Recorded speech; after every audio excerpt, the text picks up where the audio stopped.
All right, good afternoon, everyone, and welcome to the Funded Innovation Labs workshop. My name is Sarah Maglian. I am a member of the product team here at Bright Idea, and I've been working with a group of stakeholders to understand and build product for Funded Innovation Labs. As I said, I'm Jesse Leone. I work on the professional services team here at Bright Idea. I've been doing consulting work for the better part of a decade, helping our client companies establish and develop programs for innovation inside the enterprise. So today what we want to do is we want to talk about what we think is the next biggest opportunity inside of corporate innovation. We call that a funded innovation lab. And in addition, what we'd also like to do is spend a little bit of time talking about tips and tricks. If you're in a position where you can either develop a lab or if you already have one, we're going to give you some tips and tricks either to establish it or scale it up. All right, so the first thing that I'd like to acknowledge, innovation is a great thing. Everybody here in the room has dedicated themselves to making a positive impact on society. You hear the phrase thrown around, do you live to work or do you work to live? I think everybody here lives for innovation, right? I was actually chatting with the folks from GM last night, and I was sharing a story. My father, when he was 60 years old, he had a heart attack, and he's now 67 years old. But what happened was he went to the hospital, and they put a stent in his heart, right? This is a little, kind of like a little tube that expands the artery. And what I came to realize is that stents were only developed in 1986, which is a year after I was born. So if we were living 30 years ago, my father would not be around today. And I think about this often when I'm in my work. Whether you work in the financial industry or a manufacturing company, in some way, shape, or form, everybody is making positive impact on the world if you work in innovation. And we think this is a fantastic thing. And so it turns out that corporate innovation roles actually have the biggest opportunity to impact society. Does anybody want to take a stab at why this is? Okay, well, so if you look at all the channels for innovation, Kickstarter, Silicon Valley, et cetera, the spend on innovation is actually dwarfed by corporate innovation. $1.1 trillion a year is spent roughly on corporate R&D. That's trillion with a T. And interestingly, I'll probably refer to General Electric a few times because they're a client that I work closely with. But the Genius Link team that Josh talked about yesterday, I helped them kind of establish their program. I won't take any credit for it because they're great. But the woman, Diane Finkhausen, who runs the Genius Link team, she's pretty much the most effective human being I've ever met in my entire life. Literally, you could talk about Tony Robbins and life coaches and things like this. She's the best. She's the best. And it's interesting to me that she spends her time inside of General Electric to try and have positive impact on the world. I am 100% certain that she can go out and start a billion-dollar business tomorrow, but she actually chooses to stay at GE because she understands that the resources inside the enterprise allow her to scale her impact even beyond what she could do by herself, right? And so this is really meaningful to me, and I hope that you guys take this to heart. You are at the epicenter of changing the world. And when we look across the innovation landscape, we're actually in the most advantageous position to do this. So many of you have already established corporate innovation programs. A lot of you have done this in the form of shared services. So you have a program for innovation. Likely you're using the Bright Idea tool if you're here today. And you go around to different business stakeholders within the organization and try to solve their problems using various innovation activities, crowdsourcing challenges, et cetera. There are a lot of things that you can do from here. We're talking about these apps today, strategic innovation, corporate venture funds, accelerators, et cetera. We actually think the biggest opportunity in corporate innovation right now is what we call funded innovation lab, okay? And this term innovation lab gets thrown around quite a bit, so let me actually clarify what we mean by this when we use the term in Bright Idea. So a lot of people have made what they call an innovation lab, which is a physical space. It's a place where people can collaborate and be creative. That's fantastic. We hope that you all have places like this. I know Kirpal from the IMF is somewhere in the audience, and they've just recently made a physical innovation lab where they're going to do a lot of great work. When we use the term funded innovation lab, however, we're actually talking about a dedicated team inside the enterprise that typically sits above the entire corporation or above a line of business. And this team is tasked with bringing to fruition strategic projects that drive growth in the organization. And they're able to do this because they sit outside of the business units or the lines of business, outside of business as usual, and therefore they're able to take on more risk. They're able to have purview over everything that the company is doing and have kind of more of a strategic intuition about where the company is going. And importantly, again, we use the term funded innovation lab because a lot of innovation teams, again, if you've established shared services, what we do is we pass solutions on to the business, right? A funded innovation lab, however, has a budget to steward projects through to fruition, right? And so whether it come from ideation or if you're doing hackathons and prototyping and so forth, the innovation lab will take these projects and try to bring them through a process that in the abstract looks something like this. So sourcing opportunities for innovation, designing and developing solutions, building a business model around these solutions, and then incubating, which means you're prototyping, you're experimenting, a lot of the things that Eric Rees was talking about yesterday. And so this is not a trivial thing to do. It requires a lot of resources, a lot of skill sets. But let me stop talking about it for 1 second. We actually have a great video. Florida Hospital is a fantastic institution that started a really effective lab inside their organization. So I just want to share this video with you so you can see kind of the impact that these innovation labs are able to have. Lars Holman gave us all a challenge. He said in Florida Hospital there was no big brain. And what he meant was there's no one person smart enough to run the organization. It takes the collective input of everyone. As we looked around, innovation labs emerged as an opportunity to do that. How might Florida Hospital Orlando innovate to remain relevant and sustainable in a changing world? To find out, we asked what would happen if we brought together 12 Florida Hospital employees, 6 months of training, 3 site visits, 2 risk-taking executives, and 1 doctoral student. The answer was the Florida Hospital Innovation Lab. Phil has managed to spread to almost every department at Florida Hospital Orlando and all the Central Florida campuses. Over 100 projects have come to Phil, including over 2,000 people and 8 local, national, and international corporations. This is the place where the hospital started. This wing right here is one of the oldest wings of the hospital. Everything in Phil had to be different. The flooring, the colors, the fabric, the chairs. And I didn't come from healthcare, so I did not know the impact that would have. The Innovation Lab is really our attempt to tap into the collective genius of the organization. Phil is a place where anybody in the hospital can come and bring in a challenge or an opportunity. We came to Phil because we wanted to take a project we were working on with cardiovascular surgeons, and we really wanted to engage them in the project. But it was very exciting to see how engaged they were. They enjoyed the dialogue, they enjoyed the experience. Now we were able to have the physicians side by side with us as we're coming up with the idea.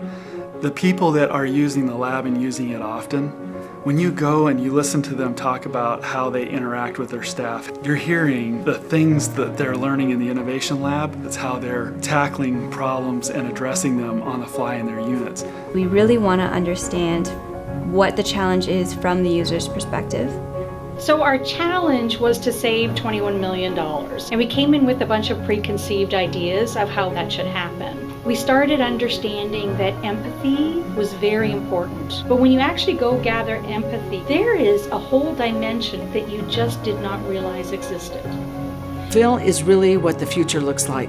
If every school, hospital, workspace could have a place where everybody can come and explore better solutions, I think we would see the world change in ways we never imagined possible.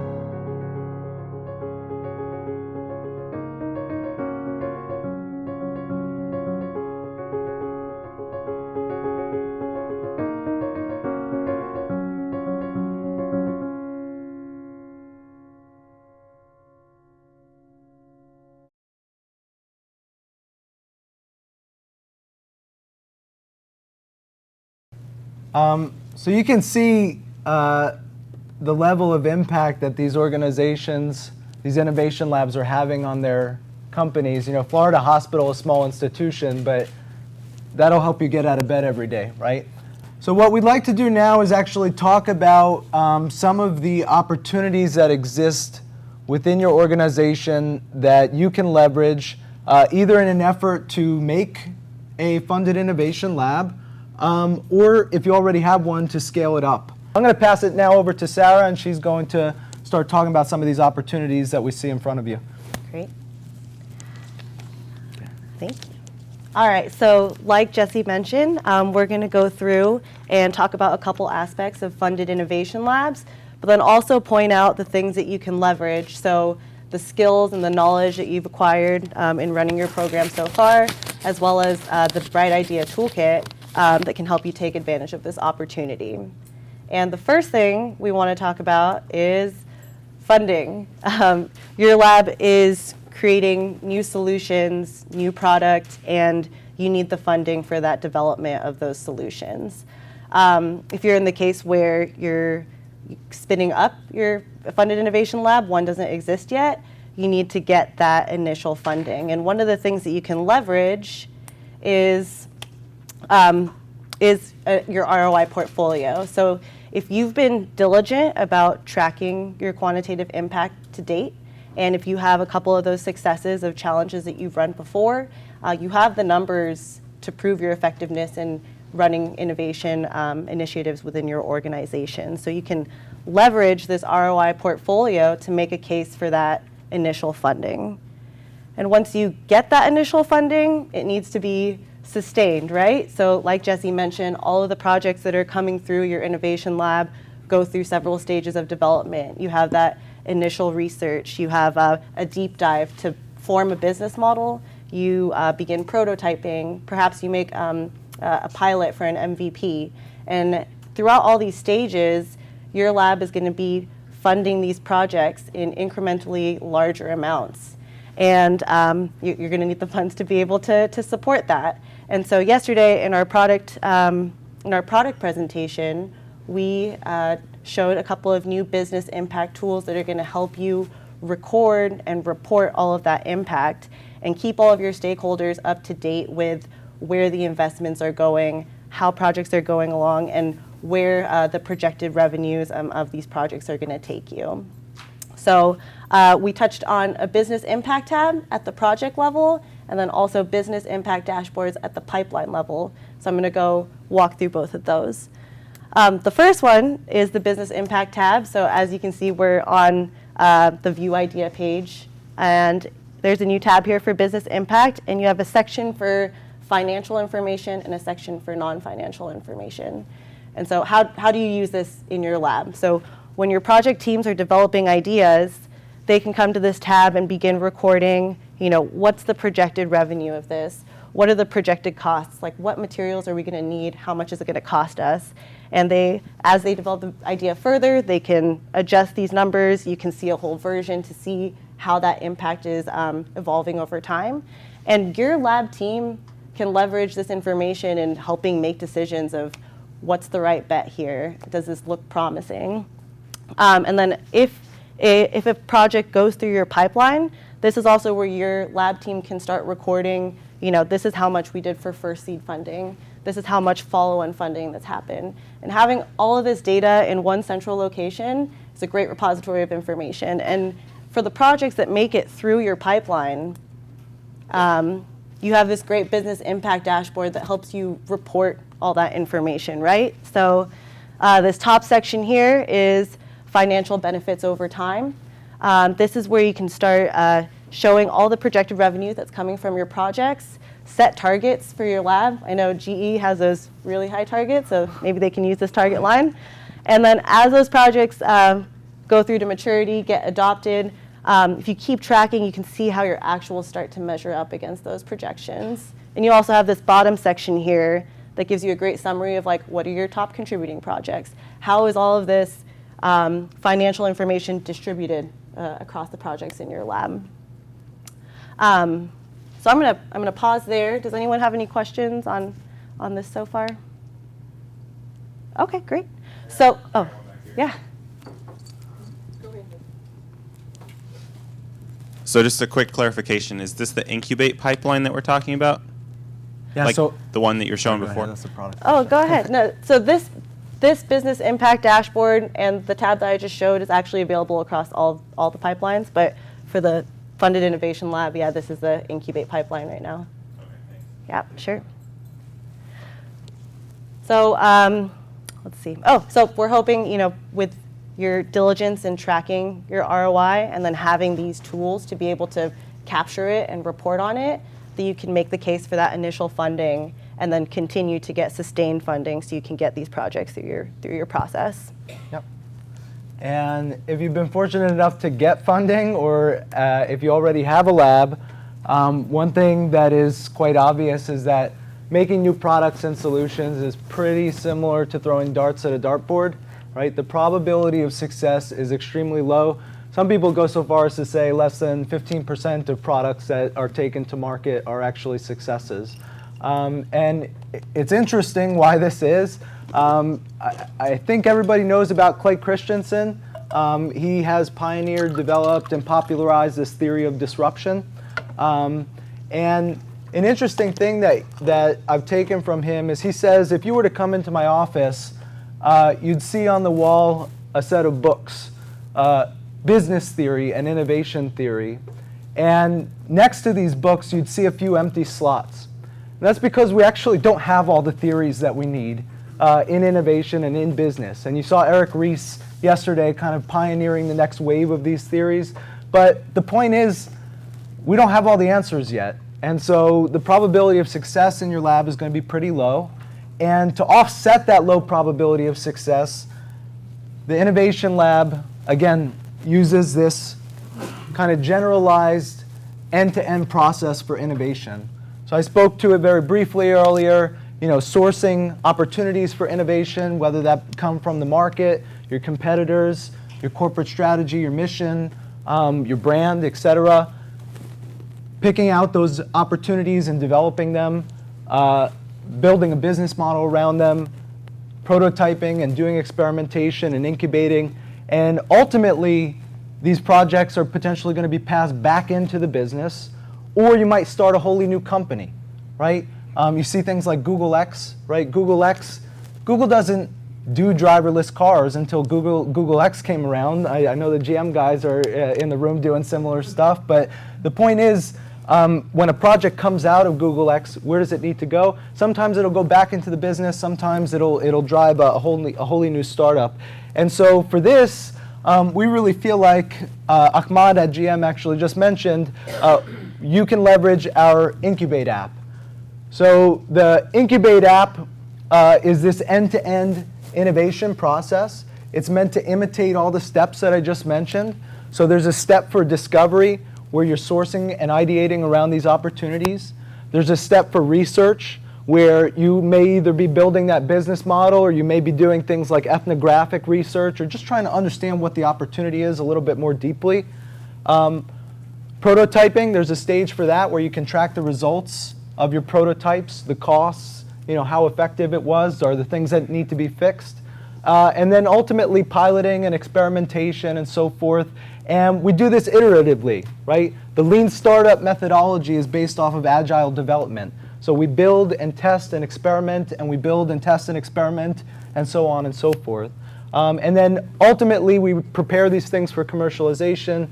Sarah's going to talk about that a little bit more in just a moment, but that's a quite difficult thing to do, to pass these things off to the business and hand off either to the business or a new startup.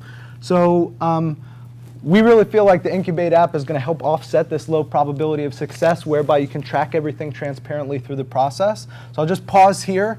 I see a few hands already, so Kirpal, do you want to ask a question? Yeah, sure. Thanks, Jesse. So this is quite sort of a contrast from crowdsourcing, where you're going blanket and whatever whoever participates. This is like starting to get into a workshop, a physical space, funding, teams. Am I correct in what I'm saying?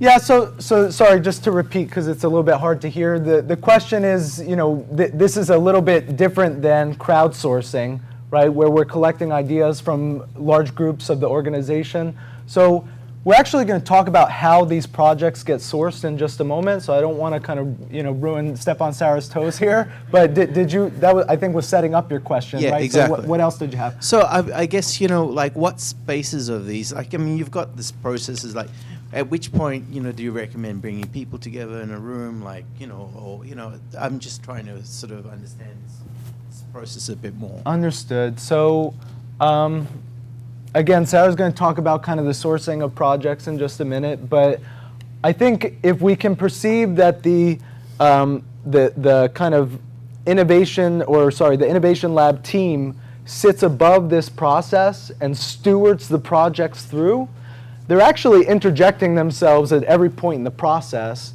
They may not be the people who are working on the projects. So when you find an opportunity, the point is you have funding to now initiate a project team. Right? You may not do that in the early stages when you're doing ideation, but certainly if you're doing researching or prototyping or things that are a little bit more resource intensive, we're actually getting a dedicated team to work on this, right?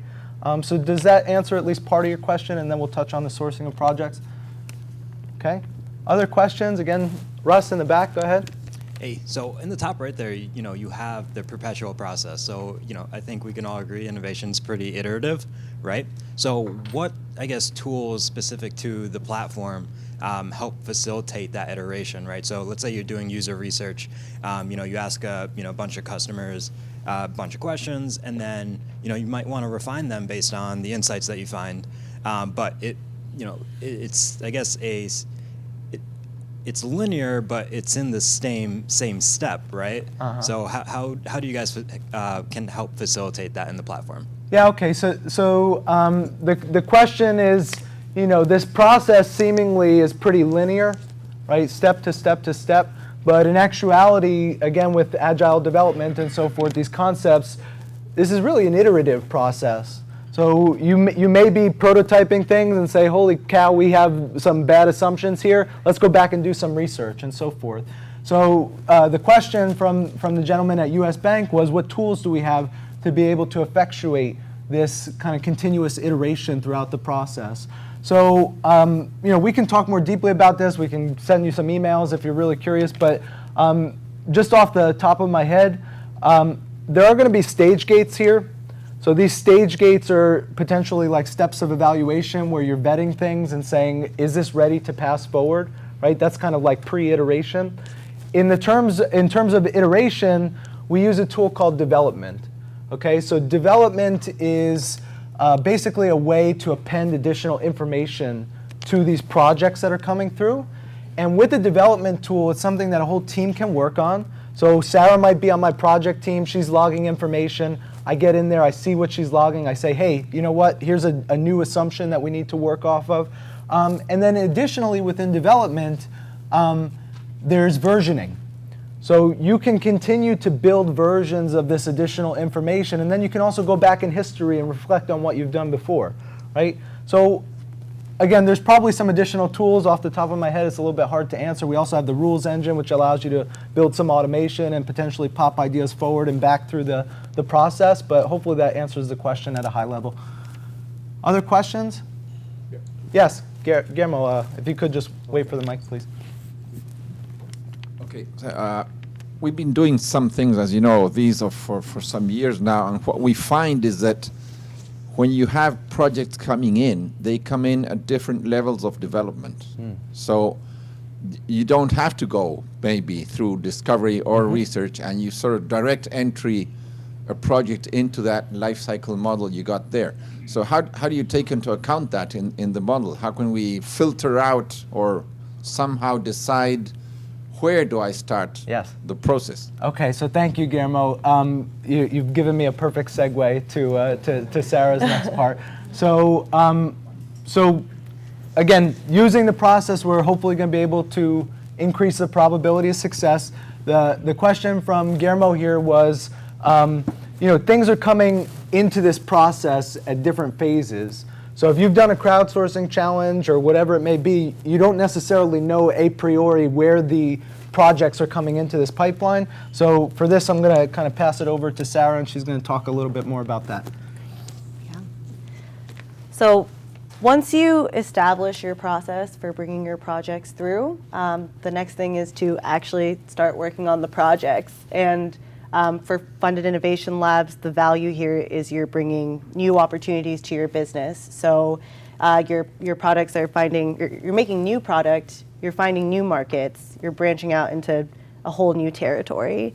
And I think, I think maybe GE talked about this, or Lockheed Martin yesterday. They talked about how some companies face a challenge of when trying to make new products, sometimes it's too tech-centric or too consumer-centric. So you might have an R&D team that's focused on making the latest and greatest technology. They come up with this really cool thing, but there's no market yet to accept it, right? So it kind of just dies. And on the other hand, you might have a team that's doing a lot of great consumer research, understanding problems, talking to customers, but they don't have the technology or a solution that's going to alleviate those needs. And so what a lab does is they get to walk this happy path between tech and product and market demand, right? And you, as innovation program leaders, you're in a unique position to ensure this balance. And part of that is because you've been running your program, you've had a lot of experience with above all the different business units, being able to talk to a lot of different people, executives, and you have a general understanding of where the company's going, where the smoke signals are, where people are waving their hands, and how they want to mobilize innovation around those objectives.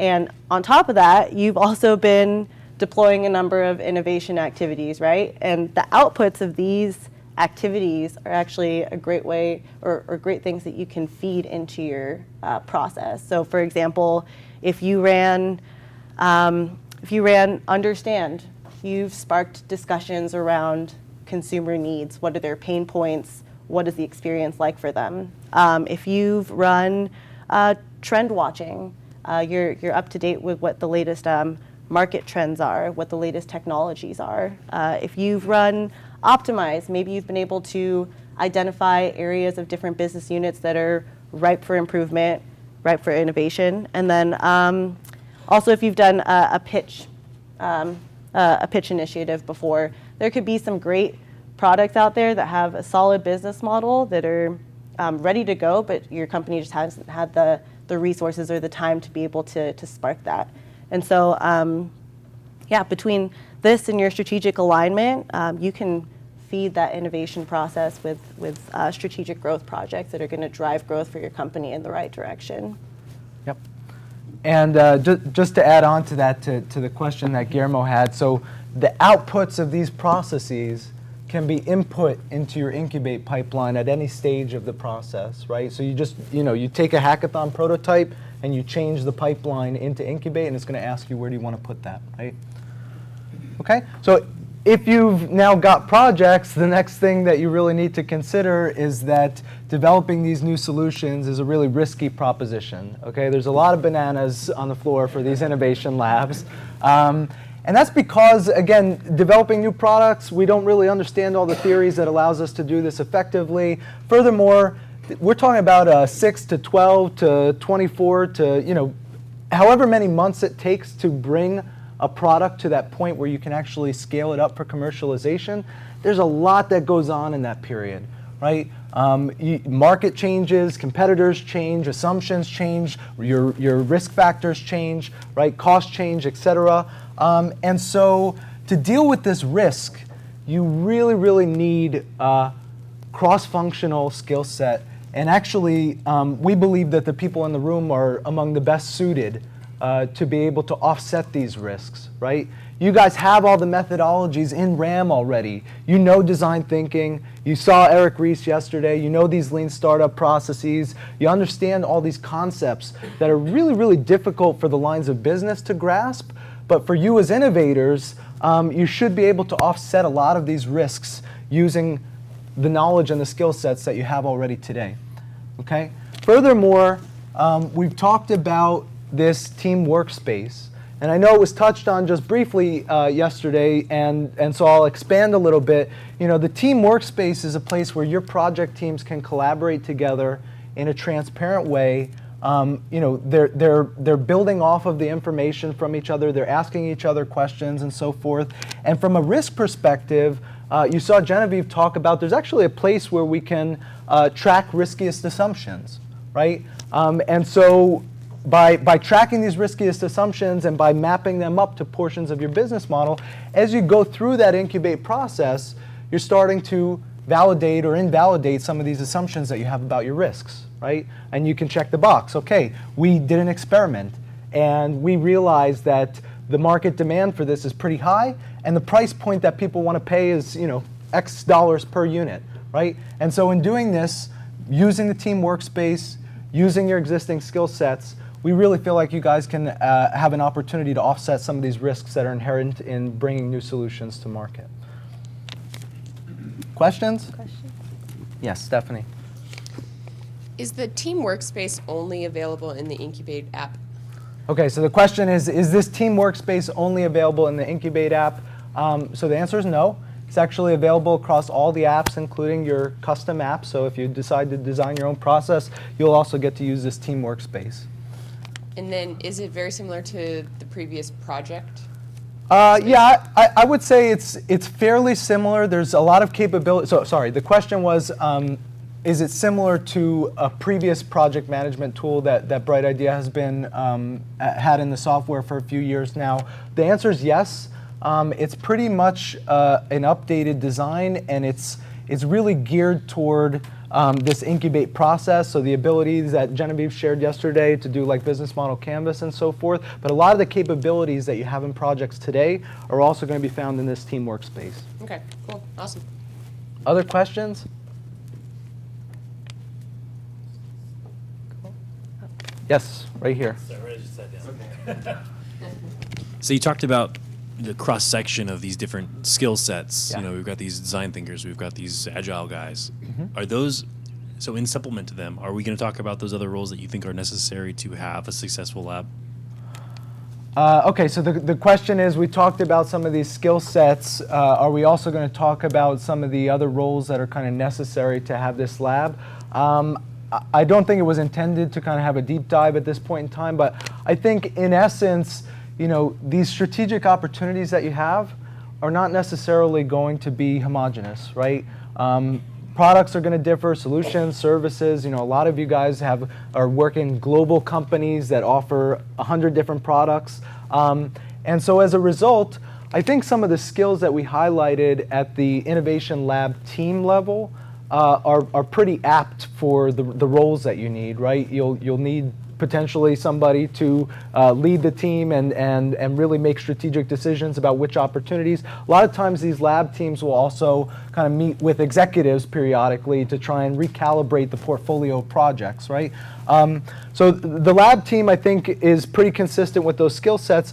And importantly, because they have all those skill sets, they can touch every portion of the process. And so while these project teams that are working on different types of projects, you know, not homogeneous projects, right? New technologies, new services, et cetera.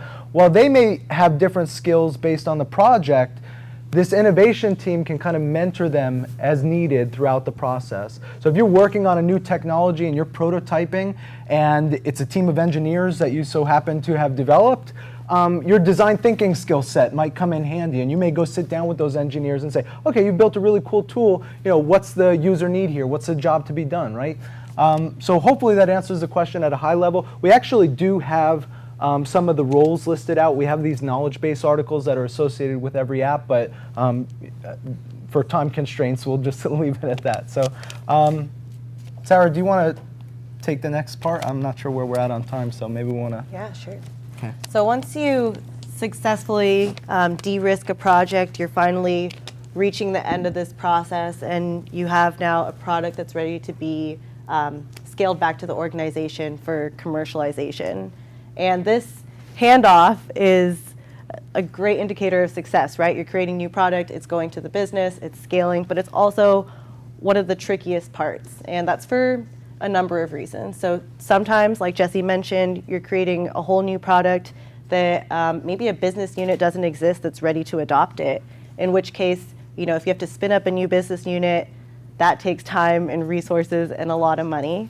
And then in the other case, if there is a business unit that is like fit to be able to accept this project, there are a number of like inherent factors that make it difficult, right? So for one of them, different business units are running at different speeds that might be different from your lab.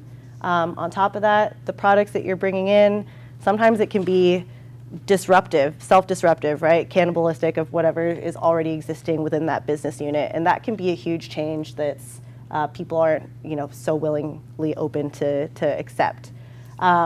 Business units can be more risk averse. And then also, you know, they have a lot on their plate. So taking in a new product and having the resources and time to be able to scale that up may not be at the top of their priority list. And so what we want to talk about are a couple of tools that will promote transparency along the entire journey from a project, from ideation to something concrete, so that people can stay up to date with what's happening in your lab.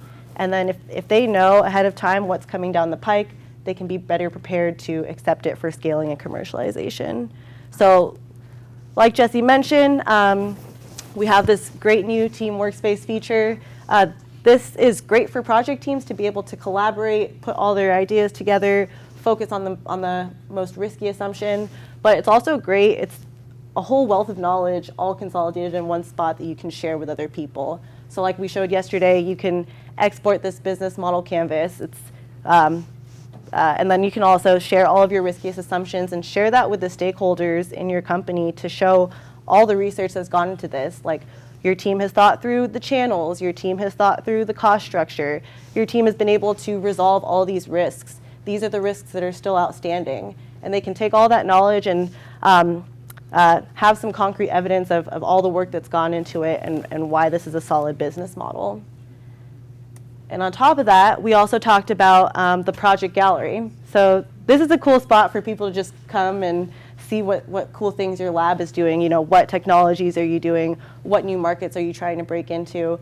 But this is also a great way to share what's coming down the pike, right? So people can see, hey, this is an active project that is preparing for launch or is perhaps in a pilot stage that's kind of related to my department. Maybe I can find out more about it. Maybe I can prepare myself to accept this project as it becomes more mature. Yeah, so between these two, being able to share that information, show the hard work that you've put into it, prepare people for things that are going to start coming towards their business units, you can make this handoff a little easier. Yeah. So we talked about this fantastic opportunity of an innovation lab and some of the things that you can leverage to either start one or, if you already have one, to scale and sustain your innovation lab. So we talked about tracking business impact and ROI and how that can help you make a case for funding or scale up your funding. We talked about the low probability of success and how having a more formalized process and using the Incubate app can hopefully increase that probability of success. We talked about the strategic growth projects that need to come through your pipeline and how you can leverage some of the other activities and apps to source these projects into your innovation lab.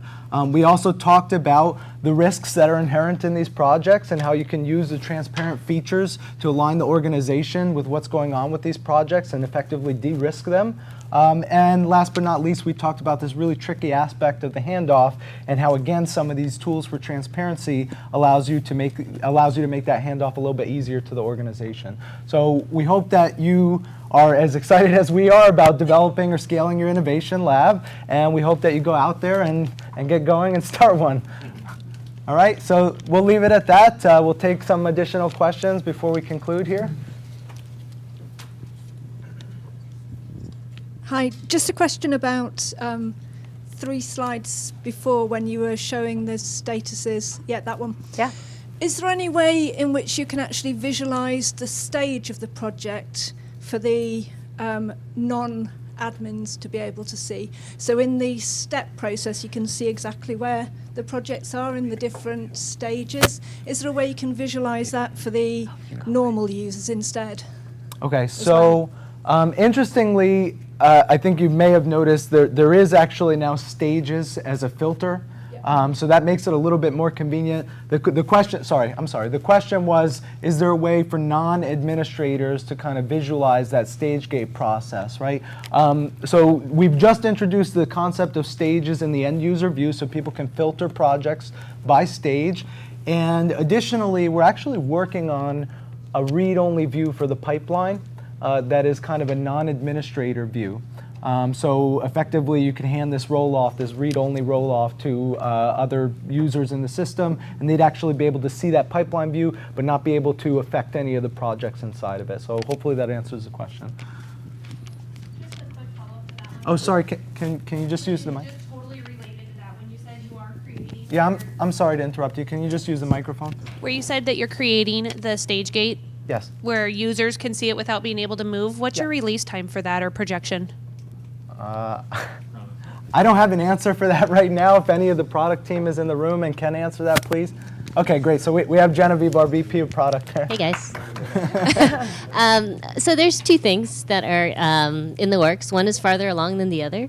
One is a custom feature, in fact, that our technical services team actually maybe has been working on, which is based on the back-end UI, a read-only view. And so we can maybe go through your account manager and we can talk more about it for anyone who's interested in that. And then separately, the product team has been looking at, for what you see here, this new and revamped idea boards view, a potential other view of this where instead of these tiles, boards that you see, that there might be a visualization that shows the stage gate process. So that's longer term. I don't have a timeline for that, but it's something we're considering. If you're interested, I invite you to contribute to IdeaSpace and reach out to us so we can learn more from you and develop a better feature around that. Other questions? Yeah, I think Guillermo was first. Yeah, no, I was. I think I saw on the first slide or so that this is a perpetual process. I mean, how important is it to have windows of submission of projects instead of having an open window where anybody can submit projects at any time? I mean, does that affect the processing, or what are you thinking about that? I see. So that's fairly insightful. So the question is, this is a continuous process, and what are Bright Ideas' thoughts on kind of creating windows of time whereby these projects can get submitted? The lab's process is, as you mentioned, kind of ongoing. They never stopped kind of sourcing opportunities. But what we said earlier in terms of sourcing these projects can come from your hackathons that you're running, your challenges that you're running, et cetera. So we actually feel like there are windows of opportunity to run targeted challenges, right? If you're working with a product stakeholder or somebody who's in charge of developing solutions for your organization, you may want to run a discussion forum or run a challenge around, what's a new opportunity for this type of customer or something like that, right? So I think you can time box it in that sense when you're doing other activities. The incubate process itself is going to be a continuous one. So does this idea board replace the current idea board, or? Right, great question. So Kirpal has asked, does this replace our existing, what we call idea boards, basically the kind of gallery view of ideas? So it's actually a new version of it, but it's not necessarily going to replace it. It will be an option that's found in the setup menu of each of your initiatives, so you can turn it on and off. And depending upon the app that you use, when you create new apps from now on, you may get this by default, but again, you could turn it off if you prefer. Okay. So second question around that is this at a challenge level, or is this across all your portfolio of, can you see all your ideas across challenges? Or Okay, so the question is this at a challenge level, or can you see ideas kind of across challenges? So the process conceptually is kind of above any types of initiatives, okay? This can either be a corporate level process, or if you have lines of business, it can be kind of at the top of a line of business. So in that sense, it is abstracted from any of the individual challenges. When I say that you can source projects from challenges, let's say, there's two ways of doing that. So you can copy that idea or project or prototype, depending upon what activity that you're using, and you can pop it into this incubate pipeline. And therefore, there's kind of like two representations, right? And in the incubate pipeline, you may have taken it much further, and you may actually link those things together, or I believe we're coming out with an updated merge functionality pretty soon, right? So, in that sense, it's kind of connected to the challenges, whereby the ideas are coming from them, but it is somewhat abstracted conceptually from any of your challenges, right? But it's still at a sub-site level. Right. So if you want to take the architecture at two levels, right? There is this like enterprise level or system level, and then there are your initiatives or activities that you're running. This would be a representation of an initiative, right? Other questions? No? Okay. Well, thank you guys so much for listening to our talk. We hope that you're excited about this. Thank you.